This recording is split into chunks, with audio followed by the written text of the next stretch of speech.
नबी सल्लल्लाहु अलैहि वसल्लम, इसका अतफ सवाल पर है, लहू की ज़मीर किसकी तरफ लौट रही है? अल्लामा करमानी रहमतुल्लाह अलैहि हाफिज़ इब्न हिजर के नज़दीक ये ज़मीर ईमान, इस्लाम, एहसान, इल्म के मजमूए की तरफ लौट रही है।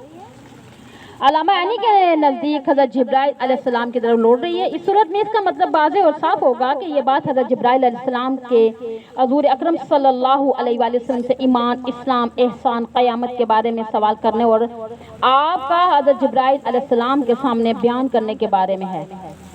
वमा बय्यना नबी सल्लल्लाहु अलैहि वसल्लम, आखिर करते हैं यहाँ से, इसमें देखिए वाओ मुसाहबत के लिए है और माँ के माना में आ रही है।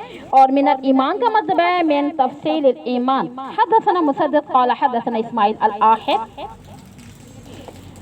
हमसे मुसद्दद ने बयान किया। और इनसे ज़रा चलते हैं आगे। हज़रत अबू हुरैरा रज़ी अल्लाह ताला से रवायत है, एक दिन रसूलुल्लाह सल्लल्लाहु अलैहि वसल्लम लोगों में तशरीफ रखते थे और अचानक आप सल्लल्लाहु अलैहि वसल्लम के पास एक शख्स आया और कहने लगा कि ईमान किसे कहते हैं? तो आप सल्लल्लाहु अलैहि वसल्लम ने जवाब में इरशाद फरमाया कि ईमान ये है कि तुम अल्लाह पर, उसके फरिश्तों पर और आखिरत में अल्लाह से मिलने पर और अल्लाह के रसूलों पर और दोबारा जी उठने पर यकीन रखो।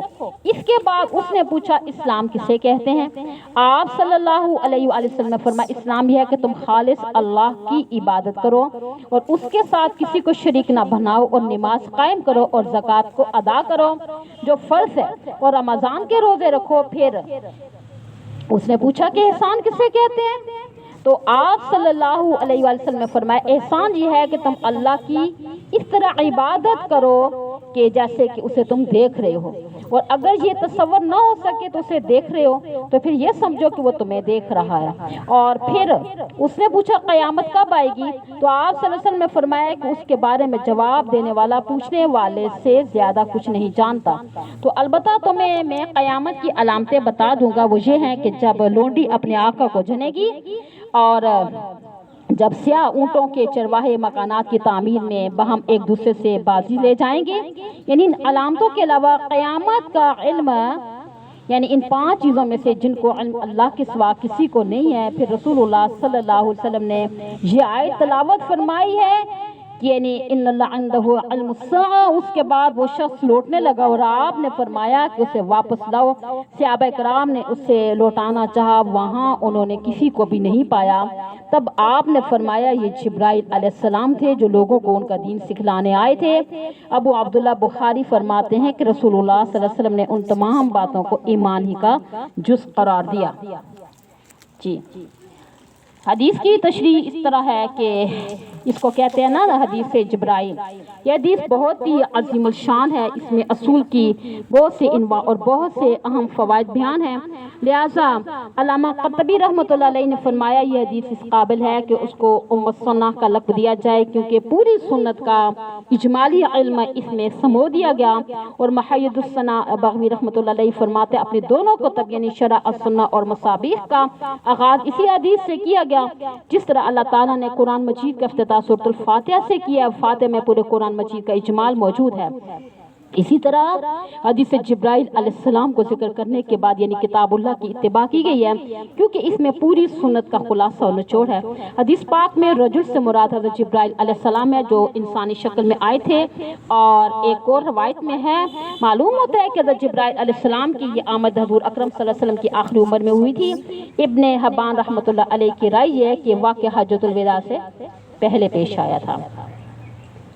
फ़क़ाल मल ईमान क़ाल अल ईमान अन तुअमिन बिल्लाह। हज़ूर अकरम सल्लल्लाहु अलैहि वसल्लम ने मल ईमान के जवाब में अल ईमान अन तुअमिन बिल्लाह फरमाया। चूँकि माँ के ज़रिए किसी चीज़ की हकीकत के बारे में सवाल किया जाता है ना, इसलिए बजाय माँ अल ईमान के जवाब में इतना कह देना ही काफ़ी था ना कि अल ईमान हो अत-तस्दीक। लेकिन चूँकि वहाँ मौजूद मजमा अहले अरब का था, वो जानते थे कि अल ईमान के माना तस्दीक के हैं, इसलिए साइल का मकसद सिर्फ इतना ही हो सकता था। बल्कि साइल का मंशा ये भी था कि ईमान का ताल्लुक किन चीज़ों से होता है, इसलिए आप सल्लल्लाहु अलैहि वसल्लम ने जवाब में वो चीज़ें बयान फरमाई हैं जिनसे तस्दीक के मुताल्लिक होती है। इसी रवायत में कहीं भी मल ईमान के जवाब में आमाल का जिक्र नहीं है, इसलिए कहा जा सकता है कि आमाल हकीकत ईमान से खारिज हैं।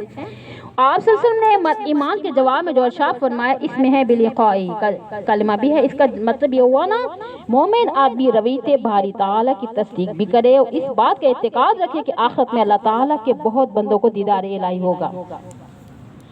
مسئلہ رویت باری تعالیٰ اہل حق اس پر متفق ہیں کہ دنیا میں رویت باری تعالیٰ واقع نہیں ہوگی، البتہ آخرت میں اللہ کے مخصوص بندوں کو رویت حاصل ہوگی، جبکہ معتزلہ خوارج اس کے منکر ہے۔ اہل حق یعنی اہل سنہ والجماعت کا استدلال آیت کریمہ میں ہے وجوہ یومئذ ناصرہ الی ربہا ناصرہ سے ہے، یعنی کہ ان کا دوسرا استدلال